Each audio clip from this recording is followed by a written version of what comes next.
Fala rapaziada, sejam bem-vindos a mais um vídeo aqui no Primeira Fila. Eu sou o Kevin Nicolas e o volta de hoje será de uma corrida da Indy. Não necessariamente da Indy, né, e sim da kart, né, porque são coisas diferentes e tal. Se trata da Rio 400 de 1996, a primeira prova brasileira da história da Indy com vitória brasileira. E foi uma prova sensacional no oval de Jacarepaguá, com emoção do começo ao fim. Contaremos tudo no vídeo de hoje. Então, sem mais enrolações, vocês já sabem, bora para o vídeo.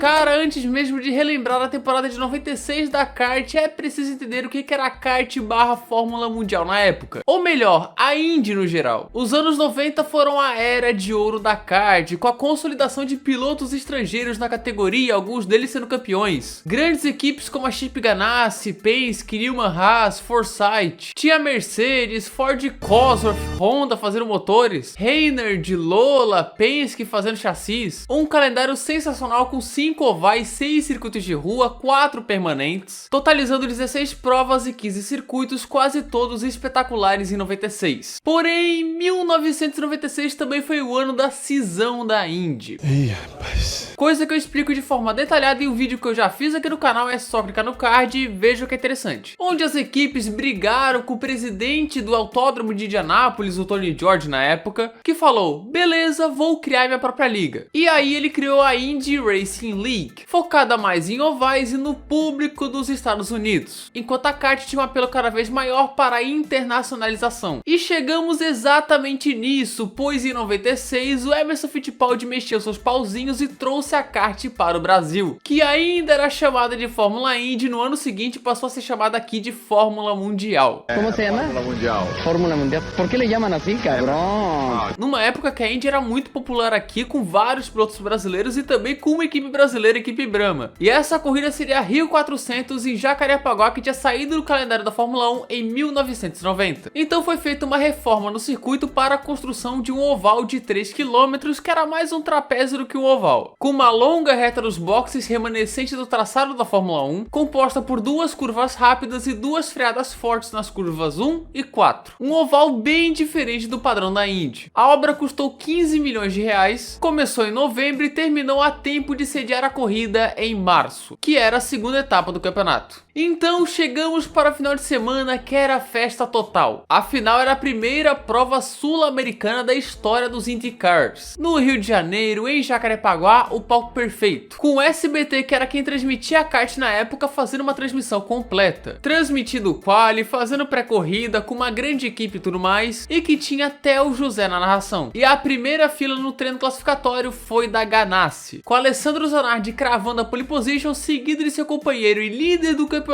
Jimmy Vasser. André Ribeiro era o melhor brasileiro, largando de terceiro com a sua Tasman. Dentre os vários brasileiros tínhamos Gil de Ferran na P7, Maurício Gujami na P9, Emerson Fittipaldi na P13, Roberto Pupo Moreno na P14, Marco Greco na P23, e fechando a última fila tínhamos Christian Fittipaldi em 27º, e adivinha quem era 26º?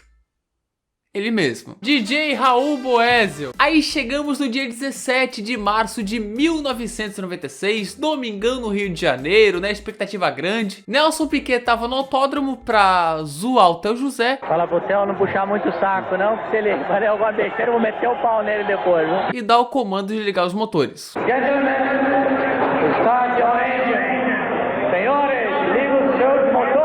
O GP tinha 398 km de distância, 133 voltas. E desse jeito a bandeira verde era agitada e começava a Rio 400 de 96. Zanardi segurava a ponta enquanto André Ribeiro mergulhava na 1 e tomava P2. Gil de Ferran pulava para P6, mas seria o quinto colocado após uma linda manobra em Bob Rahal. A primeira amarela veio cedo, pois Juan Manuel Fangio II, sim, ele é sobrinho do grande Fangio, parou seu carro e a intervenção veio na volta 4. Na relargada, André Ribeiro foi com tudo e passou o Zanardi na curva 4, mas o italiano deu troco logo depois na curva 1. Boa briga. E na volta seguinte, o saudoso Greg Moore passou o André Ribeiro em uma linda manobra por fora. Gil de Ferran já era o quarto após passar de Mivasser e nem chegamos a 10 voltas de prova. E veio mais uma amarela, dessa vez por uma panca fortíssima de Mark Blundell na curva 4. Uma batida muito forte, ele estava até caído, Blundell. Foi uma longa amarela porque foi uma panca muito forte. O Blundell saiu de hospital e ficou fora das 3 provas seguintes, mas na volta 24 pintava a bandeira verde. A corrida deu uma bela de uma murchada até chegar mais ou menos ali na volta 36, onde Greg Moore estava atacando o líder Zanardi com direito a um quase Spa 2000 à origem. E Gil de Ferran pressionava André Ribeiro e passava para ser o terceiro. E eis mais uma amarela de Adrian Fernandes que deu só uma bitoquinha no muro. E aí, rapaz, todo mundo foi pro box. As posições seguiram quase as mesmas, tirando a equipe Rock, fez uma parada horrível com o Gil de Ferran, e o Brian Herta, que ficou no meio do pit lane. Adrian Fernandes, que tinha batido, voltou. Tá bom. A relargada foi dada e Greg Moore pressionou um bocado, mas não passou o Zanardi. Enquanto isso, Ed Lawson, tetracampeão mundial do que hoje é a MotoGP, tava na kart e ia tomando volta de todo mundo. Pobre Lawson. E para um piloto de moto, ele não foi tão mal nesse ano não, cara. Ele pegou 4 top 10. E o companheiro dele era o David Jones. A equipe Gales era amiga do entretenimento. Maurício Gujomin abandonava com problema de freio e André Ribeiro perdia posições para Gil de Ferran e Alonso Jr. após um erro. Emerson Fittipaldi, que brigava por o top 10, ficou lento, momento muito ruim para os BR. Porém, veio a amarela. Zanardi, Moore e o surpreendente Rob Gordon, que era o terceiro, todos eles pararam. Porém, Gil de Ferran e André Ribeiro seguiram na pista. Com Gil na liderança e André em segunda, a bandeira verde era agitada novamente no Rio. Os dois estavam no ritmo alucinante ao alongar a parada. Gil estava abrindo quase 10 segundos de vantagem para o Zanardi, que era o terceiro e já tinha parado. E o André também estava botando distância. Enquanto isso, Jimmy Vasser tinha problemas nos boxes e tomava a volta. E Al Unser Jr. tentava passar Greg Moore, mas o canadense era chato de passar, cara. Que piloto. Mas na volta 80 acabou a gasosa do Gil de Ferran. Putz, velho. É duro. Vontade de chorar e morrer. Brasileiro tendo pane seca em casa. Isso é uma parada que eu não gosto de lembrar. Com isso era agitada a bandeira amarela. E André Ribeiro entrou imediatamente nos boxes e junto veio Zanardi. Assim, Greg Moore era o líder porque ele ficou na pista. E quem era o quinto? Quem? DJ Raul Boesel. A relargada foi dada novamente, não deu nem 2 voltas e mais uma amarela. Outra vez? Agora era o carro do Maicon Andretti fumando, não parava de acontecer coisa em Jacarepaguá. Mais uma vez pintava a bandeira verde, a corrida prosseguiu por algumas voltas com Greg Moore tentando abrir vantagem, mas adivinha o que veio?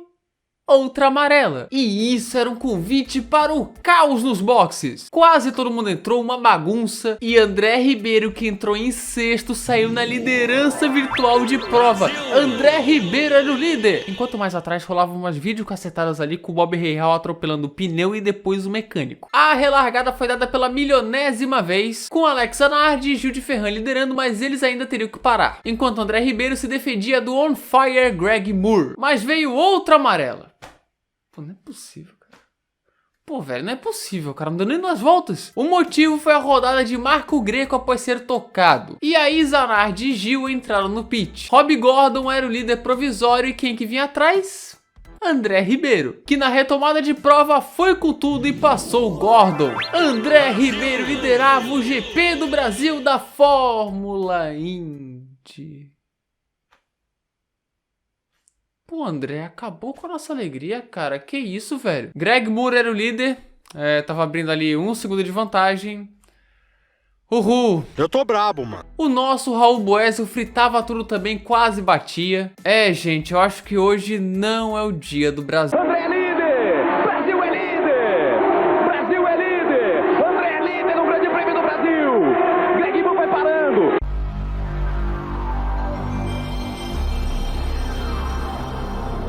André líder! André Ribeiro liderava Rio 400 após a batida de Greg Moore. Viva o Brasil! Comemora, o Brasil é líder em Jacarepaguá. Agora é só não errar. É só não errar. A amarela inevitavelmente veio e aí o André tava com a faca e o queijo na mão. Na relargada, André abriu muito, pois Rob Gordon estava dando aulas defensivas contra o Unser Jr. A Unser depois passou, mas o pau tava comendo naquele bolo. Com direito ao Christian Fittipaldi tomando a P5, ele que largou de último. Mas aí o nosso herói Rob Gordon errou a freada, bateu e causou a amarela número...